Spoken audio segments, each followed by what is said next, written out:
শিক্ষা প্রতিষ্ঠানগুলোতে পড়ুয়াদের আত্মহত্যা উদ্বেগজনকভাবে বেশি।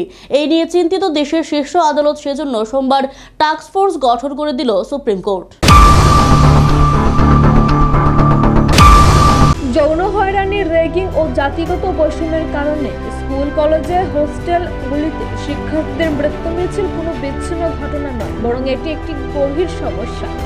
এর সঙ্গে রয়েছে পড়াশোনার চাপ ও প্রতিযোগিতার বাজারে টিকে থাকা, ফলে মানসিক স্বাস্থ্যে মারাত্মক প্রভাব পড়ে। তাই সমস্যা প্রতিরোধে সার্বিক ব্যবস্থা নেওয়া জরুরি। এই কারণে সুপ্রিম কোর্টের অবসরপ্রাপ্ত বিচারপতি এস রবীন্দ্র ভাটের নেতৃত্বে একটি টাস্ক ফোর্স গঠনের নির্দেশ দেওয়া হয়েছে। কমিটিকে 4 মাসের মধ্যে বিস্তারিত রিপোর্ট জমা দিতে হবে। এই রিপোর্ট জমা হলে শিক্ষা প্রতিষ্ঠানগুলির নীতিতে বড় পরিবর্তন আসতে পারে, যা শিক্ষার্থীদের সুরক্ষায় ও গুরুত্বপূর্ণ ভূমিকা পালন করতে পারে। ইদানিং ত্রিপুরা রাজ্যের বিভিন্ন হোস্টেলগুলিতে আত্মহত্যার ঘটনা উদ্বেগজনকভাবে বৃদ্ধি পেয়েছে। উচ্চস্তরের সরকারি তদারকি এখানেও চালক, আবেদন, অভিভাবক এবং অভিভাবিকাদের। নিজস্ব প্রতিনিধি রিপোর্ট, এশিয়ান টাইমস।